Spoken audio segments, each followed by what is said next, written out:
Hai, saya Ima Karsuma Tresya SPD, calon guru penggerak angkatan 7, guru SMA 1 Temiang Layu. Apa sih pemikiran Ki Hajar Dewantara tentang pendidikan? Sebelum itu kita simak yuk. Konsep Merdeka Belajar menurut Ki Hajar Dewantara, mendidik dan mengajar adalah proses memanusiakan manusia sehingga harus memerdekakan manusia dan segala aspek hidup, baik secara fisik, mental, jasmani, dan rohani.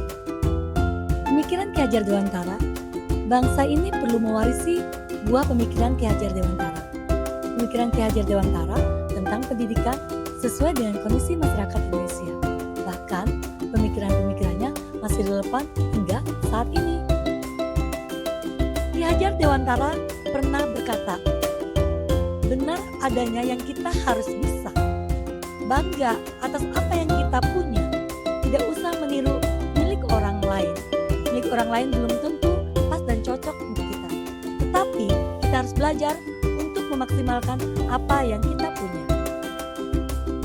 Ayo kita lanjut tentang pemikiran yang dibukakan oleh Ki Hajar Dewantara dapat menjadi landasan dalam menentukan kebijakan pendidikan yang diambil dalam pelaksanaan pendidikan nasional. Karena di dalam pemikiran Ki Hajar Dewantara terdapat makna filosofi kultural yang sesuai bagi masyarakat bumi pertiwi Indonesia. Seperti pemikiran-pemikiran oleh Ki Hajar Dewantara adalah sosok pemikir dan pengiat pendidikan.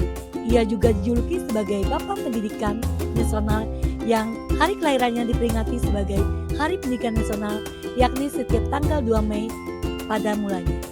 Ki Hajar Dewantara dikenal akan tulisan-tulisan politik dan juga semangat perjuangan. Nah, tadi kita sudah tahu tentang pemikiran Ki Hajar Dewantara. Sekarang kita bicarakan tentang sistem Among. Sistem Among Ki Hajar Dewantara merupakan metode yang sesuai untuk pendidikan karena merupakan metode pengajaran dan pendidikan yang berdasarkan pada asih, asah, dan asuh. Atau istilah lain adalah care and dedication based on love. Pendidikan sistem Among bersendikan pada dua hal, yaitu pertama, kodrat alam sebagai syarat untuk menghidupkan dan mencapai kemajuan dengan secepat-cepatnya. Kedua, kemerdekaan sebagai syarat untuk menghidupkan dan menggerakkan kekuatan lahir dan batin anak hingga dapat hidup mandiri. Yuk kita lanjut. Sistem Among sering dikaitkan dengan asas atau semboyan oleh Ki Hajar Dewantara. Semboyannya ada 3. Yang pertama, ingarso sung tulada, artinya di depan guru harus memberikan teladan seluruh aspek kehidupannya. Hal ini mencerminkan bahwa menjadi seorang guru harus bisa memberikan sebuah keteladanan dan menjadi teladan. Yang kedua, ingmadya mangun karsa. Seorang guru harus bisa membangun semangat, motivasi, dan gairah hidup untuk menuju masa depan yang lebih baik. Hal ini menjelaskan bahwa menjadi seorang guru harus mampu memberikan dorongan serta motivasi bagi peserta didik untuk mengembangkan kemampuan dan potensi dirinya. Yang ketiga, tuturi handayani, seseorang yang dapat mengikuti dengan baik terhadap para murid yang telah menunjukkan sikap perilaku yang benar, baik, jujur, cerdas.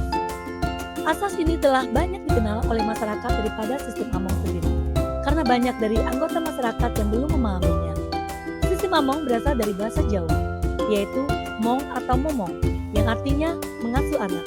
Para guru atau dosen disebut pamong, yang bertugas untuk mendidik dan mengajar anak sepanjang waktu dengan kasih sayang.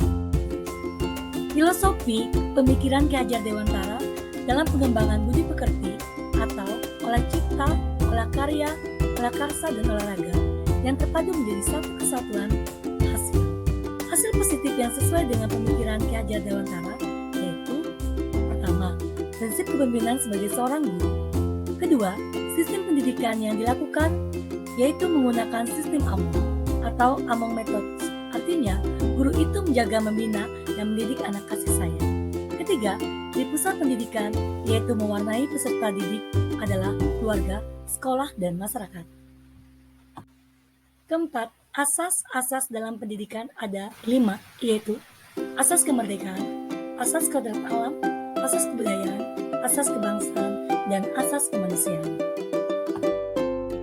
Bapak Ki Hajar Dewantara sebagai Bapak Pendidikan Indonesia berulang kali menekankan apa yang disebut dengan kemerdekaan dalam belajar.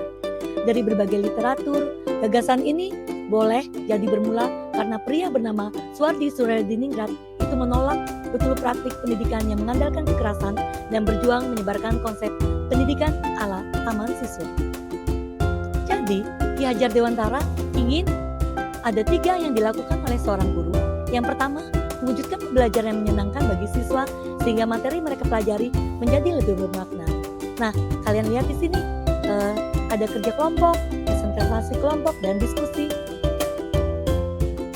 Yang kedua, mewujudkan pembelajaran yang berpusat pada siswa, di mana seorang guru mengajarkan siswa apa materi-materi yang dia dapatkan, menyampaikan di depan kelas, dan siswa akan memperhatikan guru yang menjelaskan. Artinya, pembelajaran itu berpusat pada siswa. Jadi, antara guru dan siswa adanya saling kerjasama atau berkolaborasi. Apa yang diinginkan Ki Hajar Dewantara? Yang ketiga adalah guru mampu menguasai strategi pembelajaran dan menciptakan suasana pembelajaran yang aman dan menyenangkan. Di sini ada video terkait mana siswa-siswi saya ajak menonton. Setelah mereka menonton, mereka bisa berkomentar apa yang mereka tonton. Nah, di sini saya menonton tentang video profil belajar siswa. Apa yang diinginkan Ki Hajar Dewantara? Yang ketiga adalah guru mampu menguasai strategi pembelajaran dan menciptakan suasana pembelajaran yang aman dan menyenangkan. Di sini ada video terkait karena siswa-siswi. Terima kasih telah menonton video saya.